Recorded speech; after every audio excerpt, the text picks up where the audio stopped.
A lot of things change for people when they move from one country to the next, especially if you leave your birth country and then travel miles across the ocean to get to a newer one.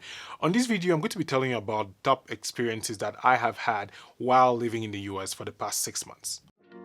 Hey, my name is Kamga and I'm a writer and an immigrant, and I also consider myself a storyteller. If this is the first time we're meeting, I'm glad to have you here. I would highly recommend you click on that subscribe button and the notification bell.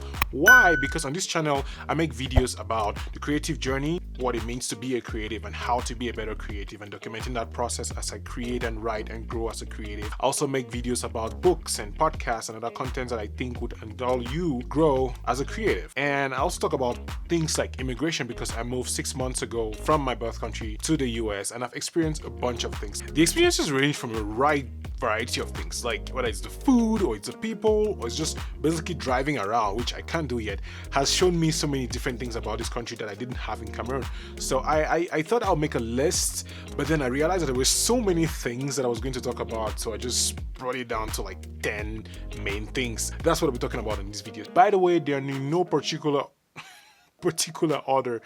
There's no order of like most impactful or least impactful. I just rearranged it in a way that I thought would be interesting to talk about. But definitely the last one is something that you would want to listen to, because for me, among the rest, it stands out as the biggest experience that I've had for my whole existence, even though it happened just a couple of months ago. The first foremost one, like the most obvious one, is that I took a plane. I had never taken a plane before I got to the US. It was my very first time, June 23rd, getting on a plane and traveling across, like out of Cameroon and Africa and landing in the US. It was new, it was strange, it's weird. The whole experience, I didn't exactly get a chance to really take in everything. I met a bunch of interesting people, I ate all kinds of weird food, and I had 2 layovers. One in Morocco, I spent 7 hours in the Mohammed Murtala airport, I think, and then the second one in JFK, New York, where the whole time I was thinking like, oh yeah, Gary Vee walks around here, who knows, I might actually meet him at some point. It was my first time leaving Cameroon, first time leaving my parents, first time leaving my siblings, so I was scared, I was nervous, I was worried. My wife helped me with tips. I always have money on you, talk to people and ask questions if you don't, but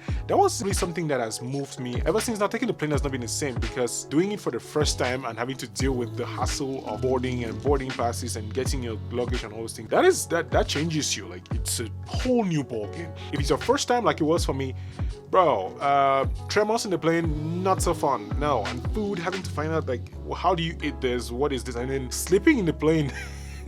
That's the one I actually didn't get. I just couldn't sleep. I just stayed on my chair like this, and then like, yeah, I just couldn't sleep. That was definitely one of the highlights of the year, and something that I was doing for the first time that has completely changed my perspective of travel as a whole. Number 2. That was scary. That was really scary. Going and using home appliances. So yeah, granted, I'd used a microwave while I was in Cameroon in my aunt's house, but having to use a microwave, laundry machine, lawnmower, a vacuum cleaner, these are things that I only see in movies, things that I see in videos, things that I've seen like, oh yeah, white people use that, and people out of, Cameroon. But then I saw them, and we had them in our house, and I had to use it. It was pretty new. My wife had to tell me like, okay, yeah, you press this button here and you do this thing here, and this is how it works. Yeah, I mean, people will probably tell you like, yeah, the difference between America and other countries and Cameroon is that people tend to microwave their food. No, shut up. People cook food everywhere. It's not just microwave all the whole time.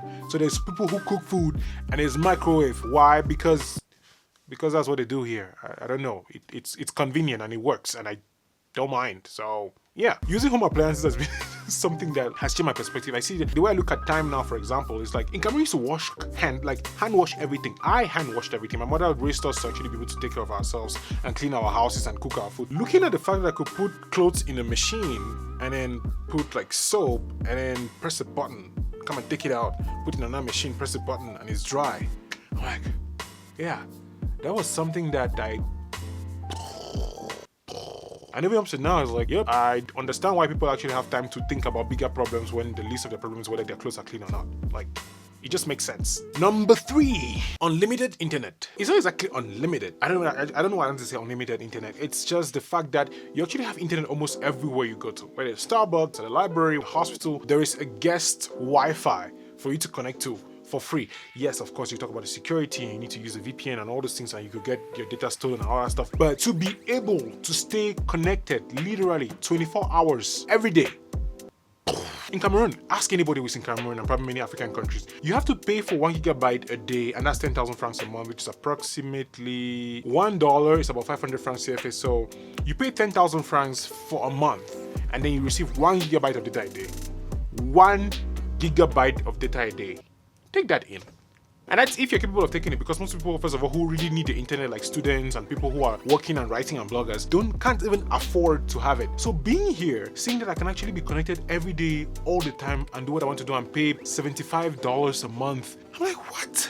How are people not taking advantage of this here and making more things? But then, it's the whole idea of, yeah, you can have the internet, but you don't have the knowledge or you don't know how to use it. The internet is a tool. If you're able to use it to your advantage, then great. If you're not able to use your advantage, then great. Using unlimited internet, looking at the speeds, watching videos on 4K, and everything just goes smoothly. Like, I can see myself going back to Cameroon and then being annoyed when the internet is slow. Like, people used to say those things about how, yeah, if the internet is slow for like 2 seconds, people start freaking out.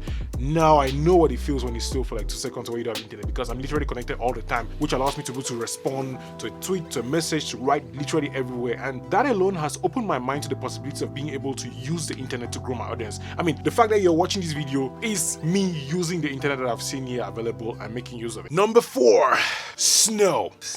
I've only seen snow on TV and videos and all these other places that was like, oh, that's nice. It looks cold. I had never felt snow on my body. First impressions, the very first day actually we had snow, I woke up that morning. I had this app, like a weather app that was like, oh yeah, it's going to snow tomorrow. I was like, oh babe, it's going to snow. I need to see snow. So I woke up very early in the morning and it was all white everywhere. Went outside, I was like, oh, it's so cool. It's so cold. How do we drive? Because it was a Sunday, we were supposed to go to church, and then she's like, oh, you need to clear the snow from the car and everything. I'm like, okay, can I do it? She gives me the snow scraper thingy and I'm doing it. I'm so excited. So she gives me the thing, goes back inside to get dressed, and she leaves me outside. She comes back, I've cleaned the whole car.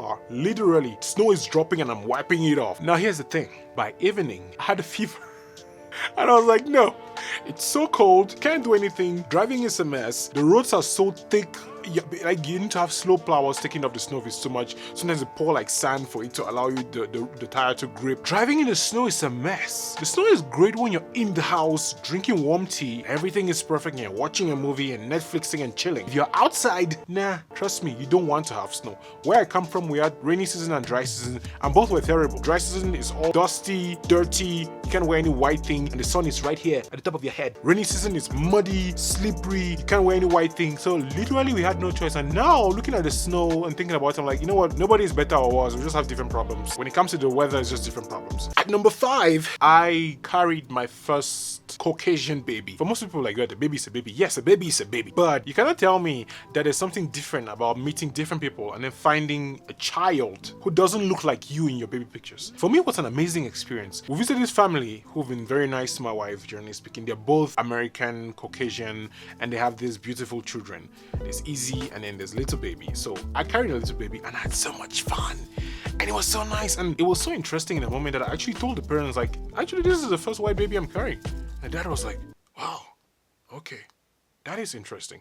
And my wife was like, well, I admire your honesty. Most people actually would not say that. That sounds a little bit, yeah, so most people would be like, oh, is it racist for me to say this is a white baby or Caucasian baby? Like, well, it's the first time I'm carrying it. What do you want me to say? I've never done it before and this is it. So yeah, there you go. Number 6, this one. If you've read my article, my kind of Christmas that I wrote on Christmas Day on Medium, which I'm going to put a link in the description. I actually put a link to almost everything I talk about in the description below. Like the airport thing, coming to America, the article I wrote on Medium was literally covering my whole journey, like how I left my house and arrived here and met my wife. So you should check it out. Links are all below. I was born and raised a Catholic, but I never really understood the whole concept of Christianity and Jesus and God and the Holy Spirit and all that stuff. I didn't feel that I could have a personal relationship with Jesus at the level where I could understand and see the way he played his role in my life. When I got here, we were supposed to go to church, I think, and I was like, nope, I'm not going to church. I'm not even going to church. This whole church thing, I'm not interested. Just, I get it. It works for you, and I'll make an effort to try to let you be, but no, I'm not for me. And she was like, you know what? I understand. I'm not going to force you, but hey, since we're late, let's watch this video. So the church is Smoky Hill Vineyard Church, and they put the videos online. Like, you can follow online, you can watch on Facebook, you can watch on the website. They have an app that allows you to do a bunch. And I watched the video of these people And my whole mindset, I was like, I mean, in Catholic church, like there's a priest, mass servants, there's a procession, there's like it's orderly, it's organized. You kneel down, you get up, you stand, you say, you respond, you sing, and all that stuff. But in this church, it was like TED Talks on spiritual steroids. People were talking about the Bible, and I was, for the very first time, which is something I wrote in the article, I felt like, wow, Jesus is actually cool. So the next Sunday we went, and the Sunday after that, and the Sunday after that, and every other Sunday after that, to the point where now I volunteer at my church. I think that one of the biggest things that have changed for me in the past year since I got to the US was actually discovering Jesus and building this commitment to wanting a better relationship with him and having his word and what he wants from me seep into my work. Honestly, I still feel weirded out about talking about it. Like, I still try to figure out how do I talk about my faith and my Christianity without upsetting people or upsetting them. How do I make sure that this is seen? Like, how do I know that what I'm doing as a writer, as a creative, as a storyteller, as a husband, it's in line with what Jesus wants for me? So it's a debate that is always ongoing. That's why I go to church and I talk with the pastor and I talk with other Christians, and I have these conversations where we try to really interpret the scripture to apply in 2018 and now 2019. It's something that has been very important to me. For me, it's probably the hallmark of this moving and coming to the US. One of the things that I've really enjoyed having and has brought me a sense of spiritual and emotional stability. I don't know if that makes any sense, but yeah. Number 7, I cried for an animal. Back in Cameroon, where I was, we had a dog once who died, and we didn't feel much about the dog. Like, anybody who's had a pet would probably be like, how could you not feel anything? Cameroon is not exactly a place where you have an animal and you treat the animal like part of the family. It's not very. Some people do it. I know somebody who does it. Like Tito Valerie does it. Like his dog is his best friend. He cooks for his dog. He does all these things that most people would say it not in sense of like, oh, that's really nice. They'll be like, oh, that's really weird. Why would you do that for an animal? That is not something that we do. We don't do that. I mean, even when my wife visited last year and she tried to give food to a dog, a stray dog, people were like, no, the people are hungry. You shouldn't do that. That's not nice. Don't do. And she was like, whoa, it's just a dog and it's just $2. People were like, no, don't do that. When I moved, my wife had this little puppy, it's a Chihuahua called Jake, and Jake was old. Jake has been old. Jake was like 12 years old. He was sick. He'd been sick for a while, and he was from an adopted home. When he was a younger puppy, he had been maltreated. So my wife got him, and she always says things like she doesn't know who saved who, whether she saved the dog or the dog saved her, because he was present in her life during a very difficult period. And then when she moved to med school and school started getting more and more serious, she gave the dog to her younger brother to take care of. So whenever we go and visit the family, we'll always see the dog and we'll hang out with him. His name was Jake. So there was Jake and there was James. Like, James is big. James is like 2-year-old. He's really big, but like grown really dog. And then Jake was 12 years old. Like, in dog ages, that's really old. But Jake was, I think he didn't have his teeth and he didn't like to be carried. He was very self-reliant, but he was sick. And sometime last month, we had to put him down. So it was very excruciating. Just thinking about it right now, I'm like, I never thought that I could actually feel the way I felt watching an animal who had become part of the family get killed. Like, they wanted to keep him, but then he was suffering, was having convulsions, he wasn't doing well.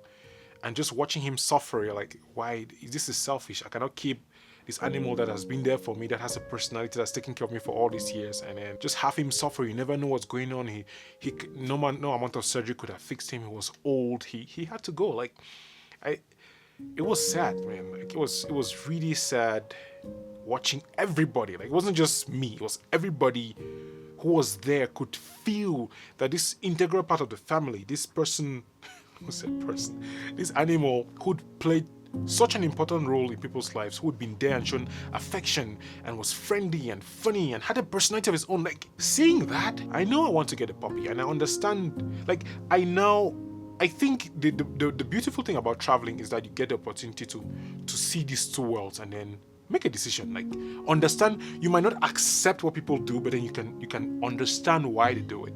And now I understand why Americans and most people who actually treat pets in other countries better are different in the way they treat those pets. So it's something that I never thought I was going to experience, that I did, and that changed my perspective about animals in general. So, and yeah, that was a pretty moving experience for me. 4. I was going to say Halloween, but technically I experienced some level of Halloween in Cameroon, and it just simply actually bounced like the whole idea of the celebration. But actually said 4. 8. We went to a haunted house. Our friend Leah talked with us and she was like, wait, you've never been to the haunted house? Like, no. You've never been to a haunted house? No. You've never been to a haunted. So yeah, we eventually went to a haunted house. It was interesting. I found it very funny watching my wife get scared outside. Before we got in, she was like, ah! This ugly looking witch lady just popped up and it just had this face in her face. Like it was like this close, like this. Web screamed. She screamed so hard, and I was still laughing because. So we went in. The lines were so long. It was like got inside, and the cool thing about the haunted house that we did, I don't remember what the name was. They don't touch you. Like if you go to a haunted house and you have to get touched, like physically touched, I think that'll be the scariest thing that would ever happen to anybody. I don't like horror movies. I sometimes try watching it, but I think the last one I remember watching was Insidious, and I am so scared of anything that has to do with horror movies, whether it's horror games. I don't want it. I get too imaginative. I start dreaming and having no. But going to the haunted house, I thought it was really fun because it wasn't exactly fear, but it was the whole idea of surprise. I think I was much more enthralled by the idea of somebody popping through the dark or like like this thing, and then so I'll do that. I'm like, not cool, and then the people will be happy that they're scared. But it was an interesting experience that I don't know if I'm going to replicate it. I might, not sure. But then again, our friend was paying, so hey, if you want to take me to a haunted house, I don't mind. But I don't think I'll take our money and Throughout the whole experience, I was thinking like, how would this look like in Cameroon? Is it possible to pull this off? Would people actually pay to go and get scared? And when I think about Nigerian movies, I'm like, yeah, I don't think people need to do that. They'll just need to watch Nigerian movies, they'll be fine. Number 9. This one is one of my favorites. I had to bundle it into like Asian food. So what happens when you travel a lot? Even within Cameroon, when you travel to go to different areas, we have over 230 tribes. So you have like different kinds of foods per the area. There's bongo chobi, there's Wotafo and Ero, there's pompile, there's nkui. Like from my Ameba, so we in nkui, and most people are like, oh, that's so disgusting. I love it. If you don't like it, that's your problem. The meals that I discovered that I actually fell in love with were Asian meals. At Panda, is this Chinese place? It's a buffet, which was actually my first Chinese buffet. We'll go there, you pay, I think it's $15. 30 for 2 people or something like that, and then you eat as much as you want basically, but you can't carry anything away. I think the cool thing about that particular spot was my wife telling me about how when they just moved to the US, they were always hanging out there and eating and as a family and thing, and I feel that sense of attachment when there's a story to a place. I don't know about you, but when there's for me it's not usually even about just the book or the movie or the story. It's like when there's a story behind a story, when there's something about like, oh yeah, when we were kids we used to go to our aunt's house and spend holidays. So it wasn't usually just about the house or the aunts, but the experience around the place. And that's what I felt about Panda, because the food was nice. Like I love the soups, and they have all this chicken and all these things, and at the end you have your dessert. But it's like our thing now that we do. When I went to Panda, I was like, oh, this is really good. I really like this. This is the best thing I've ever eaten. We went to Vietnamese food. Like, that was awesome. So they have these appetizers called, I think it's Bong Dong Song.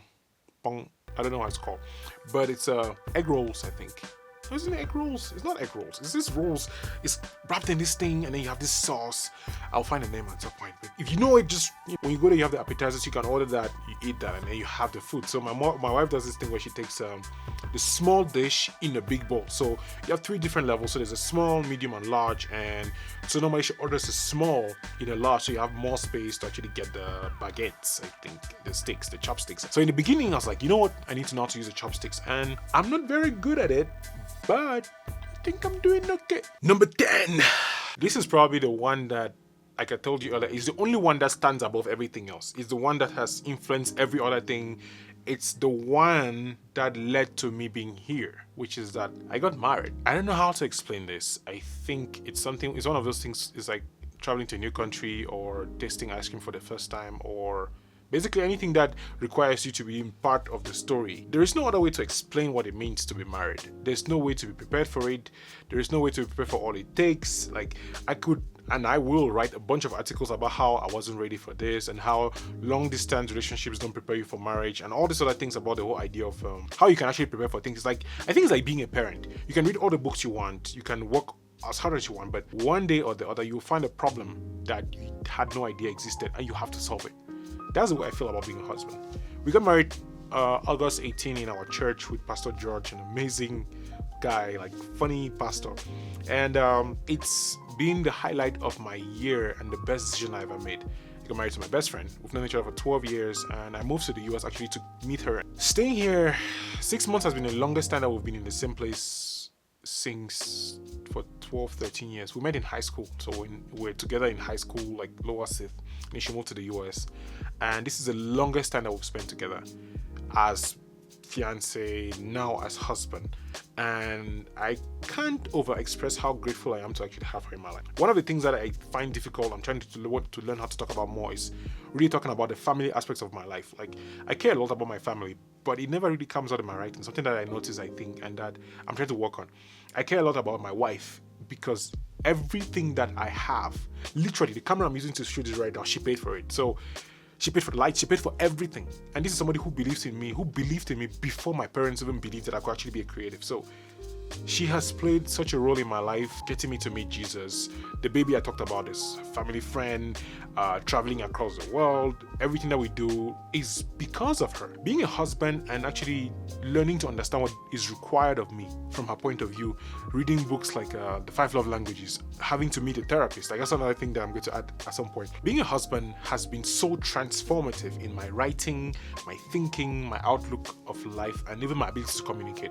I found recently from a friend that I had become more emotionally stable in the past year, and I think it's largely a result of finding one person who is willing to do as much work with you to stay with you. Having a partner, like some people tell you, oh, man was not made to actually, like a human being was not made to have one partner.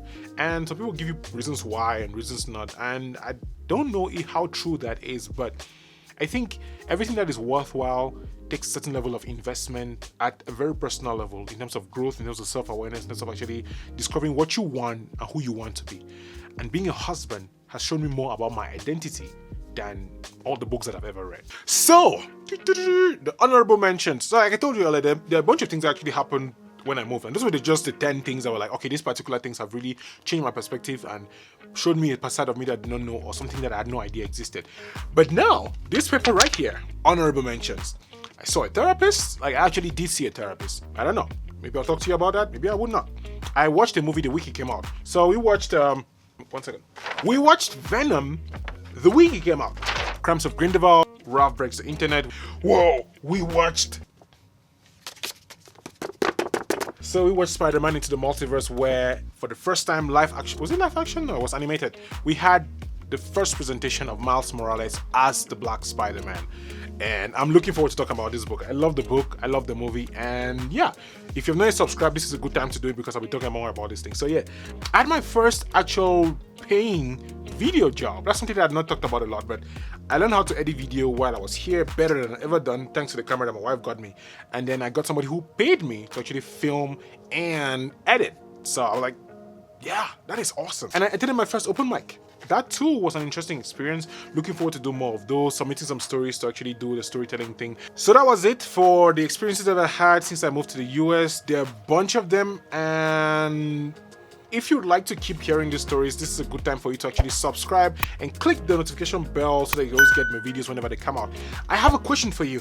Which one of these would you like me to talk more about? Or is there anything else that you want to find out about my experience beginning in the US and any other thing? Thank you so much for your time, and the coming year comes with a bunch of experiences. It's not just about traveling to a new country. It's not just about, I don't know, starting a new project or whatever it is that you're going to take as new resolutions. I think that the best resolution you can take is to choose to be better every single day. You don't need to wait for the 1st of January to do that. You can start now. You can stop this video right now, but don't, and then decide to be a better person, a better husband, better friend, better sister, better son, better. Ooh. Happy New Year. Subscribe, like, leave a comment, share, be awesome, and I'll see you in the next video next year. Bye-bye. What can I do? You're so loving and gentle to the core. What can I do when you fill me with happiness and much more? What can I do? You're so stunning, I just can't look away. What can I do? I should know,